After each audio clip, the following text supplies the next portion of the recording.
So I'm at the beautiful Portland Classical Chinese Gardens in downtown Portland. I'm here with Martin Vosbrink, and we're going to be talking today about Penjing. Now, before we get started on that little chat, I noticed that the materials here look like materials I would see in bonsai and other stuff. So tell me a little bit about these.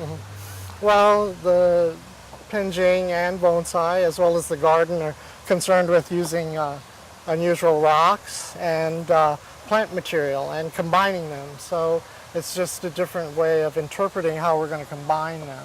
So as any great artist might all use oil paints, it's just the way they interpret Right. it, so the It could materials be are a different. realism style or an impressionistic style. So now, I have to admit, when I heard that we were going to do this with you, I wasn't sure what Penjing was, but I certainly knew about bonsai. So give me some, help me understand what the differences might be. Well, I think a good example might be the differences between the Chinese garden and the Japanese garden. The Chinese are much more concerned about rocks and symbolism and promoting good luck and good fortune. And I think their Penjing has those similar ideas. It has a story behind it, using unusual rocks and unusual plants to create a feeling or almost like a silent poem. Yeah. It's a whole concept, whereas a bonsai might just give a very natural tree, and it looks very much like a tree, so it'd be more like realism versus impressionism, where you get the feeling of it rather than the whole picture all spelled out. You could see that and get it, but you don't have to know the whole story because that itself tells you what It's you want. implied. Okay, that makes perfect sense. Now, and both of those gardens, both the Japanese and the Portland Classical Chinese Gardens, are both beautiful gardens. Right. Now, these two that behind us, both of these are yours, correct? Yes. And you've done these yourself. Yes, they're both maybe 15 years old. Now, I love the way this is a ginkgo, which are slow growing, but it looks so big and old. How did you accomplish that?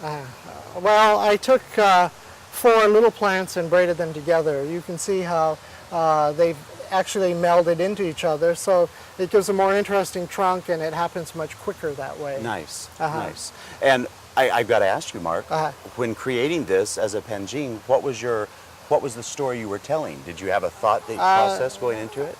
Well, I think there might be some symbolism of 4 things coming together to make something very nice in the end. So Well, it's now, like a group effort. Today, on Saturday, you're doing a demonstration at 1 o'clock. What is that going to be about?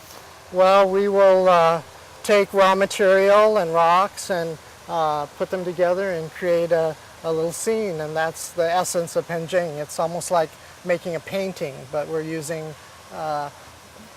natural materials, and we're doing it in the round.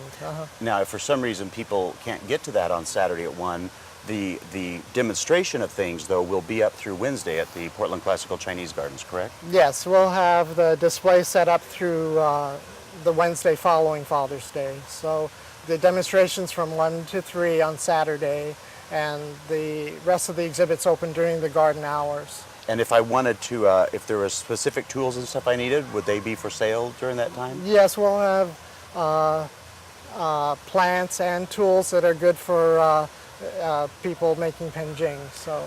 Well, it's a fascinating culture, it's a fascinating art form, and if you want to learn more, we certainly invite you to come on down to the Portland Classical Chinese Gardens and spend an afternoon with Mark. He's a delightful man and obviously knows his craft.